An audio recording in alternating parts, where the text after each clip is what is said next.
maalintii ugu horeysay ee ay Emma u wareegtay dugsiga cusub waxay si toos ah u qabatay wiilka ugu cabsida badan fasalka oo hurdayay. Ardaydii oo dhan way yaabeen waxayna ka baqeen in wiilkaasi si lama filaan ah u garaaco Emma. Laakiin markii uu si fiican u arkay Emma, wuu degay oo edeb yeeshay, xitaa si taxadar leh ayuu u nadiifiyey miiskeeda wuxuuna u soo bixiyey kursi. Qof walba wuu la yaabay arrintaas. Isla waqtigaas ardayad kale oo cusub ayaa soo gashay. Iyadu waxay rabtay in indhaha dadka oo dhan ay ku soo jeestaan, balse ardaydu waxay ku mashquulsanaayeen mala-awaalka xiriirka ka dhexeeya Emma iyo wiilkaas. Sidaas darteed cidina ma aysan fiirin. Ardayada cusub markiiba masayr ayay qaaday. Waxay u timid Emma si ay u kiciso, laakiin Emma dan kama gelin. Si degan ayay u eegtay. Ardayadii cusbayd way ka xishootay oo markiiba way ka tagtay. Waqtigii qadada wiilkaas ayaa ku yiri Emma inay marka hore fariisato, isaguna wuu u aaday inuu cunto u soo iibsado. Markii Emma fariisatay, wiil kale ayaa u yimid isagoo doonaya inuu la sheekaysto oo cunto u soo bandhigay. Laakiin Emma way diiday. Markaas ayuu yimid wiilka cabsida badnaa. Emma waxay soo jeedisay in kursiga la bedelo. Wiilkii kale wuu aqbalay ka hor inta uusan kan kale hadlin. Wiilka cabsida badnaa wuu xanaaqay. Kursigii ayuu si caro leh u riixay.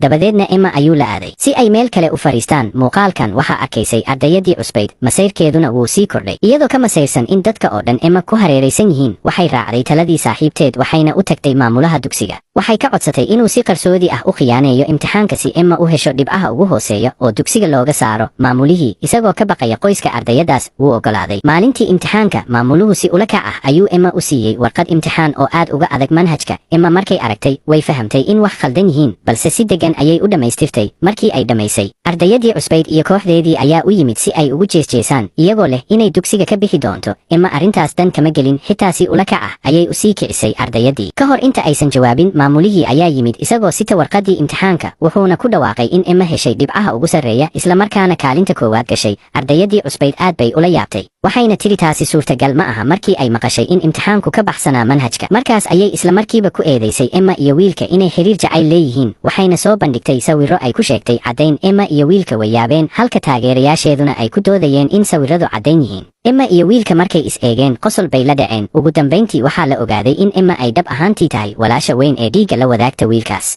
Ardayga cusub ee la soo wareegay wuxuu ahaa jacaylkaygii qarsoonaa. Waan naxay oo wejigayga ayaan qariyey. Si toos ah ayuu ii soo aaday, wuxuuna isku dayay inuu igu ag fariisto. Madaxa ayaan hoos u dhigay, mana aanan ku dhiiran inaan jawaab bixiyo. Isla markaas saaxiibadaydii ugu dhoweyd ayaa markiiba kursiga qabsatay. Neef ayaan si degdeg ah u sii daayay anigoo nafis dareemaya. Casharka kadib, si ula kac ah ayaan u haray si aan shaqo u dhammeeyo, laakiin wuu ii yimid oo i weydiiyey sababta aan uga cararayo. Isla markiiba waan ka baxsaday. Markii aan maqlay qosol, qalbigaygu wuu cuslaaday sida dhagax. 3 sano ka hor ayaan saaxiib weydiistay inay gaarsiiso warqad aan jacayl ku muujinayo, balse weligay jawaab kama helin. Waxaan u qaatay inuu i diiday, sidaas darteedna mar dambe ma aanan helin geesinimo aan ku wajaho. Maalintii xigtay dugsiga kadib, wuu i daba socday ilaa guriga. Iftiinka daciifka ah ee waddada hoosteeda, gacantiisa ayuu fidiyey kuna beegay hooskayga. Hooskeenna waxay u ekaayeen laba qof oo isjecel oo gacmaha is haysta. Ka hor inta aan kala tegin, wuxuu igu casuumay inaan maktabadda ku wada baranno. Markaan indhihiisa eegay, si lama filaan ah uma aanan rabin inaan sii cararo. Sidaas darteed waan aqbalay ballantaas. Waxaan saaxiibaday ku qasbay inay iga caawiso doorashada dharka, xitaa cadar ayaan si taxadar leh isku buufiyey, laakiin waan ka welwel badnaa. Waxaana ku seexday miiska maktabadda. Markii aan toosay, waan sugay oo sugay ilaa habeenku dhacay, balse isagu ma imaan. Anigoo xanaaqsan oo wareersan ayaan u cararay gurigiisa, balse waxaan halkaas ka helay aas. Markaas ayaan runta ogaaday, waalidkiis way dhinteen. Tan iyo maalintaas, mar dambe dugsiga ma imaan. Muddo 2 toddobaad ah waan ka welwelayay. Maalin kastaana waxaan ku sugi jiray iskoyska anigoo quraac u sida. Ugu dambayn, maalin ayuu hortayda ka gudbay. Isla markiiba waan joojiyey oo quraacdii ayaan siiyey, balse si qabow ayuu u diiday. Waan istaagay anigoo naxsan. Tan iyo markaas wuu iga fogaaday. Maalin kasta dugsiga kadib isaga ayaa ugu horeeya ee baxa. Maalin ayaan helay buuggiisii xusuus qorka ee uu ka tegey. Waxaa ku qornaa ayaana iga nixiyey. Wuxuu ka buuxay erayo muujinaya murugo iyo quus ku saabsan nolosha. Isla markiiba waxaan u cararay jihadii uu baxay.